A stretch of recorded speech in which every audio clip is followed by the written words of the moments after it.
Class 10 social science part 3 মানে তৃতীয় খণ্ডটি হলো পলিটিক্যাল সায়েন্স এন্ড ইকোনমিক্স মানে রাজনীতি এবং অর্থনীতি বিজ্ঞান।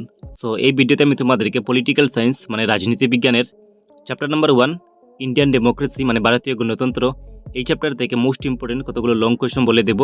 আর তোমরা মনে রাখবে যে 2023 বর্ষের HSLC মানে ম্যাট্রিক পরীক্ষায় তোমাদের রাজনীতি এবং অর্থনীতি টেক্সট বুকের শুধু এই চ্যাপ্টার থেকে লং কোয়েশ্চন আসবে, আর লং কোয়েশ্চনটি 3 মার্কসের আসবে। তো ভিডিওটি তোমাদের জন্য অনেক বেশি ইম্পর্টেন্ট। সো ভিডিওটিতে একটি লাইক করবে এবং এই ভিডিওটি তোমরা তোমাদের বন্ধুদের সঙ্গে মাস্ট একবার শেয়ার করবে। আর এই চ্যানেলে যদি নতুন হয়ে থাকো চ্যানেলটি সাবস্ক্রাইব করে বেল আইকনে প্রেস করে রাখবে। Let's start this video. So তোমাদের পলিটিক্যাল সায়েন্স মানে রাজনীতি বিজ্ঞানের চ্যাপ্টার নাম্বার 1 হলো ইন্ডিয়ান ডেমোক্রেসি মানে ভারতীয় গণতন্ত্র। সো এই চ্যাপ্টার থেকে তোমাদেরকে প্রথমে এই কোয়েশ্চনটির আনসার ভালো করে দেখতে হবে এবং এই কোয়েশ্চনে লিখে আছে what is parliamentary democracy, write the main differences between the parliamentary democracy system of India and that of England মানে সংসদীয় গণতন্ত্র কি, ভারতবর্ষের সংসদীয় গণতন্ত্র এবং ইংল্যান্ডের সংসদীয় গণতন্ত্রের মধ্যে প্রধান পার্থক্যগুলো লেখো। এই কোয়েশ্চনটি HSLC 2019 একবার এসেছিল এবং এই কোয়েশ্চনটি তোমাদের এক্সামে ল্যাঙ্গুয়েজ চেঞ্জ হয়ে এইভাবে আসতে পারে যে right 3 main differences between the parliamentary Democratic system of India and that of England মানে ইংল্যান্ডের সংসদীয় গণতন্ত্রের সঙ্গে ভারতবর্ষের সংসদীয় গণতন্ত্রের 3টি মূল পার্থক্য লিখো।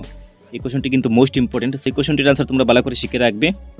নেক্সট হলো কোয়েশ্চন নাম্বার 2 এবং এই কোয়েশ্চন লিখে আছে right 3 names of the members of the drafting committee of the constitution of India মানে ভারতের সংবিধান রচনার সমিতির বা কমিটির 3জন সদস্যের নাম লিখো।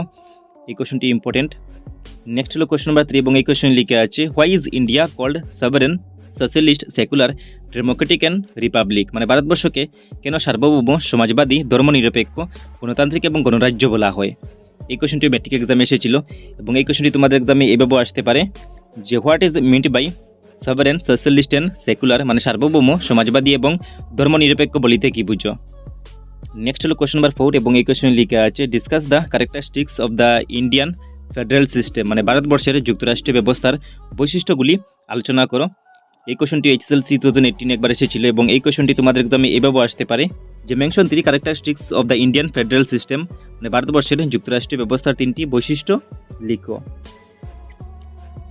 নেক্সট কোয়েশ্চনটি হলো কোয়েশ্চন নাম্বার 5 এবং এই কোয়েশ্চন লিখে আছে briefly discuss how parliamentary democracy is practised in India মানে ভারতবর্ষের সংসদীয় গণতন্ত্র কিভাবে পরিচালিত হয় সংক্ষেপে আলোচনা করো। এই কোয়েশ্চনটি HSLC 2021 একবার এসেছিল। সো এই কোয়েশ্চনটি অনেক বেশি ইম্পর্টেন্ট। এই কোয়েশ্চনগুলোর আনসার তোমরা ভালো করে শিখে রাখবে এবং সোশ্যাল সায়েন্সের মোস্ট ইম্পর্টেন্ট MCQ এবং BSA কোয়েশ্চনগুলোর জন্য আমি এই চ্যানেলে অনেকগুলো ভিডিও আপলোড করে রেখেছি। তোমরা এই চ্যানেলের প্লেলিস্টে ভিজিট করে MCQ এবং BSA এর প্লেলিস্টের ভিডিওগুলো দেখে নিও। যদি তোমরা এই ভিডিওগুলো ভালো করে দেখে নাও তাহলে তোমাদের এক্সামে অনেক বেশি হেল্প হবে এবং এই কোয়েশ্চনগুলো থেকে অনেকগুলো কোয়েশ্চন কমন আসবে। আর যদি এখন এই চ্যানেলটিকে সাবস্ক্রাইব করে না থাকো তাহলে এখন এই চ্যানেলটিকে সাবস্ক্রাইব করে বেল আইকনে প্রেস করে রাখবে। Thanks for watching.